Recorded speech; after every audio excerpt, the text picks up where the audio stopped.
ఇదండి నూనె.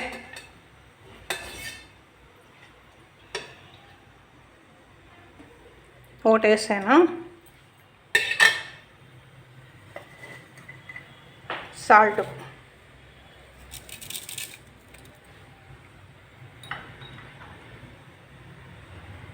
పసుపు వేసి బాగా ఏదో ఈ నీరు ఊరుతుంది చూడండి, అట్లా ఈ ఉప్పు తగిలేటప్పటికి నీరు బాగా వస్తుంది. ఆయిల్ ఎందుకు వేసామంటే అడుగు అంటకుండా ఉండేదానికి వేసాను.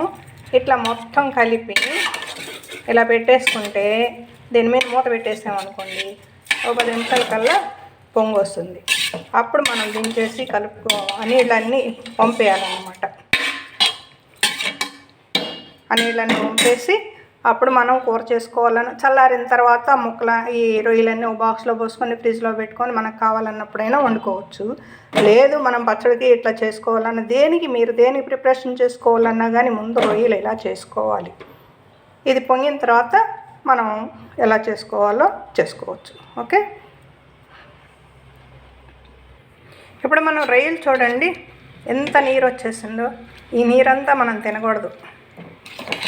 చాలామంది ఫ్యాటు దీనిలో పోషకాలు అయిపోతాయి ఆరోగ్యానికి మంచిది అని అలా చేసుకుంటారు. దయచేసి అలా చేసుకోవద్దు. ఇలా నీళ్ళు వచ్చిన తర్వాత నీళ్ళన్నీ వంపేద్దామండి. వంపేసి మనం కూర చేసుకుందాం. ఓకే, చూడండి ఎలా వచ్చాయో చూపిస్తాను. ఏవో ఇన్ని నీళ్ళు వచ్చాయి. ఈ నీళ్ళన్నీ పడేద్దాము. ఏవో రొయ్యలు మనకు వచ్చిన రొయ్యలు మొత్తం ఇవి. ఓకే, ఇప్పుడు ఈ నీళ్ళు పడేసేసి మనం కూర చేసుకోవడం ఎలాగో చూద్దాం. ఇగో చూడండి, ఆ నీళ్ళన్నీ పడపోసేసాను, షింక్లో పోసేసాను. ఇప్పుడు ఇవి రొయ్యలు మనకి కేజీ 30 కిలో అన్నమాట ఇవి. ఇప్పుడు ముందుగా మనం బాండి పెట్టుకుందాం.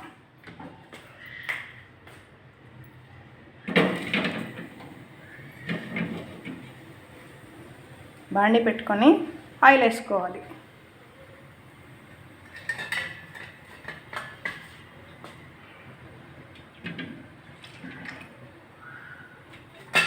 ఇదిగోండి ఆయిల్. ఒక గ్లాసు, చిన్న గిద్ద గ్లాస్ ఉంటుంది కదా, ఆ గ్లాస్ మీద ఇంకా కొంచెం పోసాను.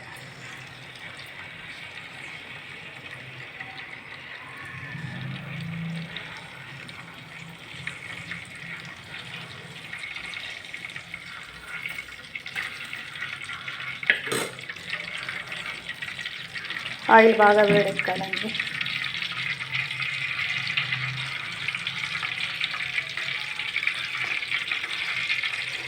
చికెన్ కూడా మీరు శుభ్రంగా కడిగేసిన తర్వాత నీళ్ళన్నీ వంపేస్తారు కదా, చికెన్ గట్టిగా పిండి వంపేస్తారు నీళ్ళన్నీ. 2-3 సార్లు చికెన్ బాగా శుభ్రంగా కడుగుతారు, అలాగే కూర వండుకుంటారు.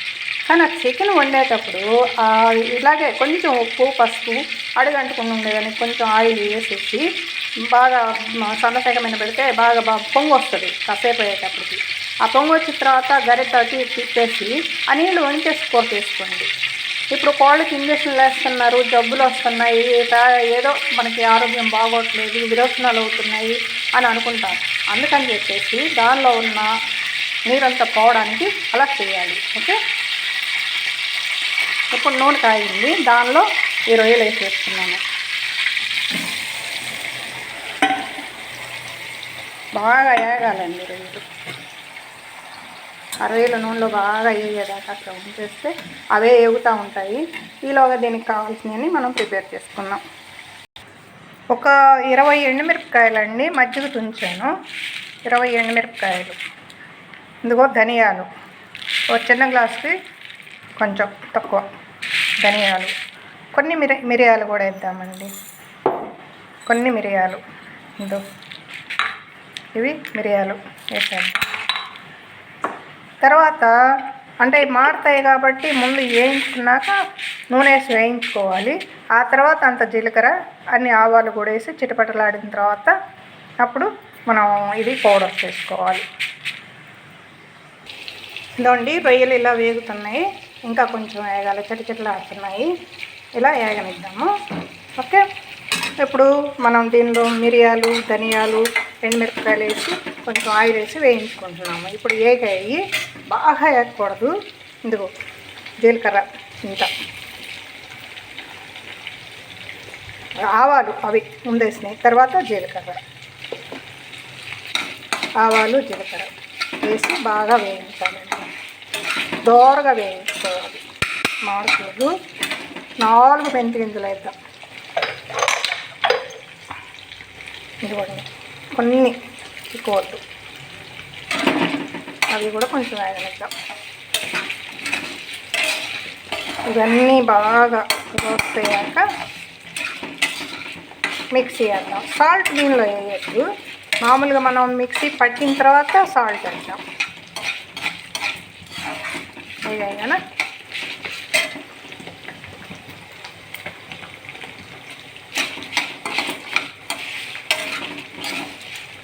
చాలు, ఇంత మాత్రం, మళ్ళీ మారితే బాగోదు.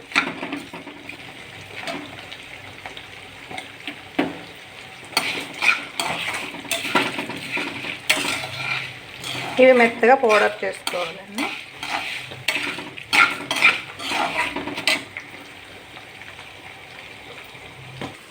రొయ్యలు చిటిచిట్లు ఆడుతున్నాయి.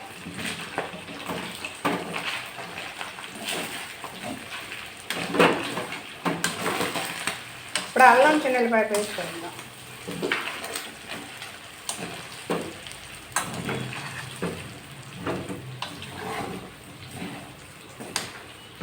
ఇంకా కొంచెం వేద్దాం. సన్నసగమైన పెట్టుకొని వేగేటప్పుడు చూద్దాం. ఇప్పుడు ఇవి వేయించుని మిక్సీ పడదాం. ఇదండి ఈ పొడి మొత్తం ఈ బాండీలో వేసేస్తున్నాను.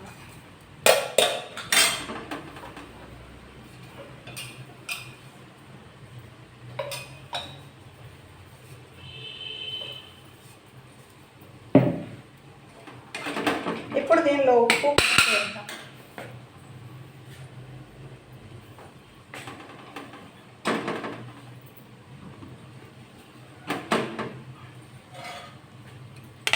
ఇందో మిక్సీ పట్టిన పౌడర్ ఇదంతాను ఈ బాండీలో వేసాను. దీనిలో ఉప్పు, పసుపు వేస్తాను.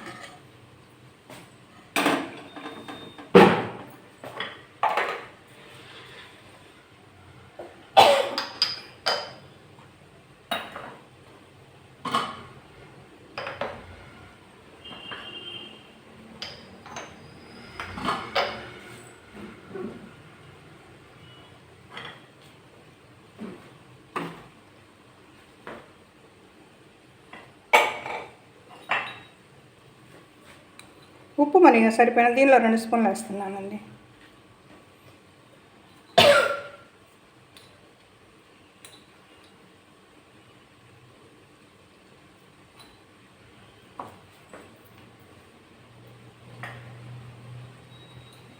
దీనిలో 1 స్పూన్ పసుపు వేస్తున్నాను.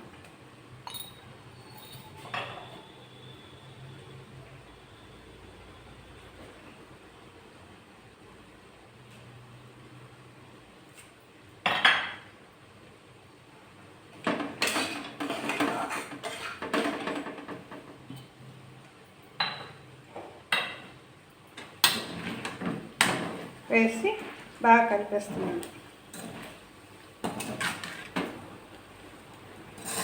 ఇది చెట్లు ఆగేదాకా వేయించుకోవాలండి. రొయ్యలు అడగంటకుండా చూసుకోవాలి మెయిన్. ఈ చెట్టు ఆగితే మనకు అయినట్టు.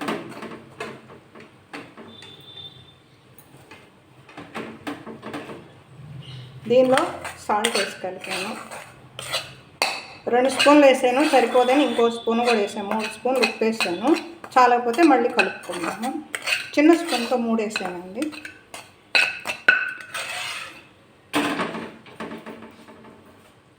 ఒకసారి చెట్లు ఆడుతున్నాయో లేదో చూద్దాం.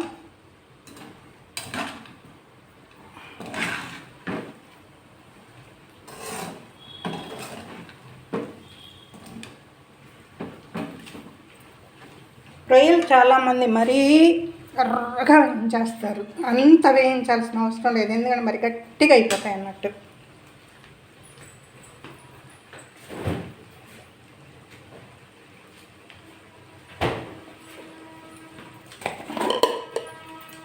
అదో చిట్లు ఆడటం ఆగిపోయింది కదా. ఇప్పుడు మనం అల్లం చిన్నులపాయ పేస్ట్ వేద్దాం.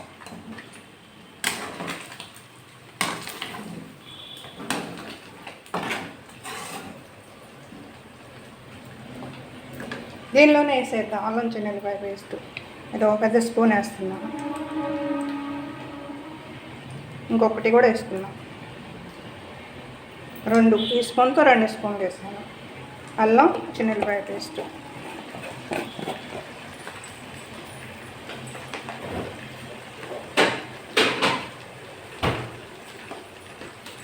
బాగా పట్టించాలి.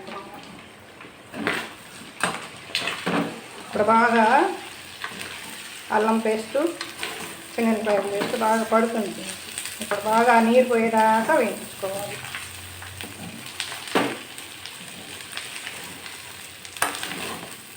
దీనిలో ఉప్పు వేయలేదు మనం. ఇలా వేయేటప్పుడు దీనిలో మనం తయారు చేసి పెట్టుకున్న మసాలా పౌడర్, చెక్క, మొగ్గ, ధనియాలు, యాలకులు, జీలకర్ర అవి అన్నీ వేసి మనం మసాలా దినుసులు అన్నీ వేసి పౌడర్ చేసి పెట్టుకున్నది ఇది కొంచెం వేద్దాం. ఇంతే వేద్దాం. చాలామంది మసాలాలు ఇంత పోస్తారు, తినాలంటే చచ్చిపోతాం. చాలా ఘాటుగాను, ఆ స్మెల్ చాలామంది పాపం పడక బాధపడుతూ ఉంటారు. అందుకని నేను ఇట్లా చేస్తున్నాను. ఇలా అయిపోయింది. ఇప్పుడు అల్లం పేస్టు, ఎల్లిపాయ పేస్టు ఆగిపోయింది కదా.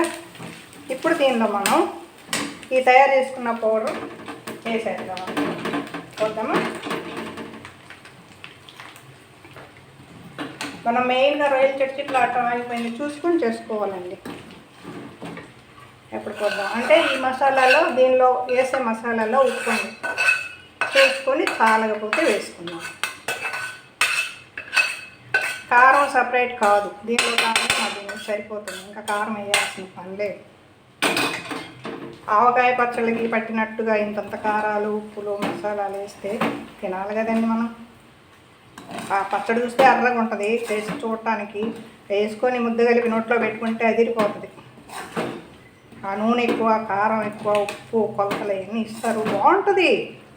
కానీ తినేదానికి కొంచెం ఇబ్బంది అనిపిస్తుంది. చాలామంది ఆ మసాలా వాసనకి ఇష్టపడ్డ వాళ్ళు ఓకే, నేనైతే అంతగా చేసుకోలేకపోతున్నాను. ఆయిల్ కొంచెం తక్కువ వేసాను. ఇప్పుడు నిమ్మరసం పోస్తాం కదా, సరిపోతుంది. ఇలా కొంచెం ఉంచుదాం. సిమ్లో నిమ్మకాయలు పెట్టుకుందాం.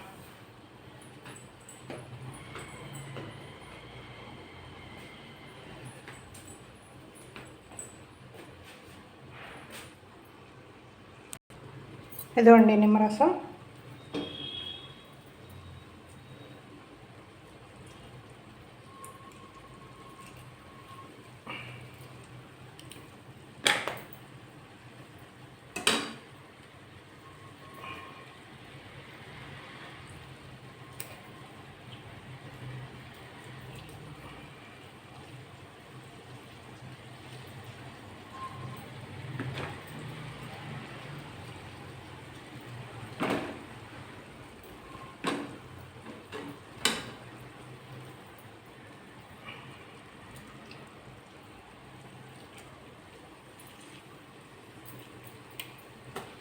నిమ్మరసం కూడా ఎక్కువ పోస్తారు, ఎందుకంటే ఉప్పు, కారాలు, మసాలాలు ఎక్కువ వేసినప్పుడు నిమ్మరసం కూడా ఎక్కువ పోస్తారండి.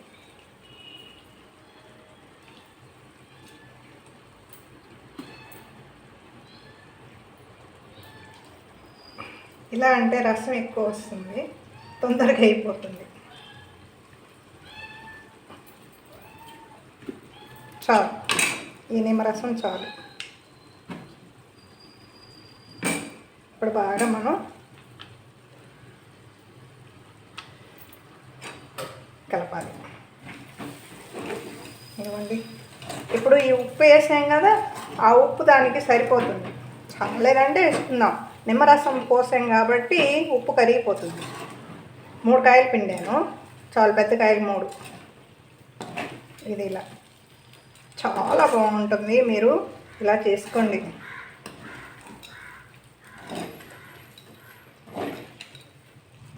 పులుపులు మసాలా కానీ ఉప్పు కారాలు కానీ ఏదైనా తగ్గితే ఇప్పుడు చూసి వేసుకోవచ్చు.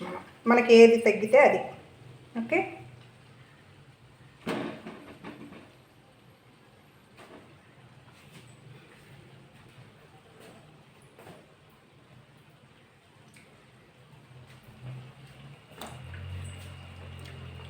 కొంచెం సాల్ట్ తగ్గిందండి, జస్ట్ కొంచెం.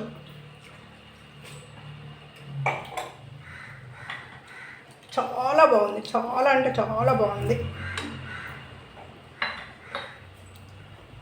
మసాలా ఫ్లేవర్ కూడా బాగుంది. ఏది నాకు దానికి ఇచ్చలేదు, అన్నీ పర్ఫెక్ట్గా కుదిరాయి. ఆయిల్ కూడా నాకు అంత ఎక్కువ అసలు పచ్చడి చూస్తుంటేనే ఆవకాయ మీద పచ్చడి ఎట్లా నూనె తేలుతూ ఉంటుందో పచ్చడి మీద అలా ఉంటుంది. ఇలా చేసుకున్న పచ్చడి మీరు చక్కగా ఇది చల్లారిన తర్వాత ఫ్రిడ్జ్లో పెట్టుకోండి. చల్లారిన తర్వాత బయట పెట్టుకున్నా ఏం కాదు. ఎవరైనా ఏ బీపీ షుగర్లు కాదు, ఏం బాగలేని వాళ్ళైనా తినచ్చు. చాలా బాగుంటుంది. ఓకే, అదేంటి చూడండి ఒకసారి ఎంత బాగా కుదిరిందో. బాగుందా? రొయ్యల పచ్చడి నేను తయారు చేశాను, మీరు తయారు చేయండి. తక్కువ చేస్తారు కదా.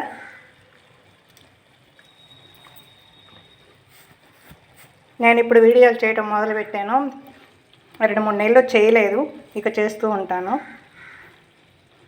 లైక్లు కొడతారో లేదో మీ ఇష్టం. ఉంటానండి మరి.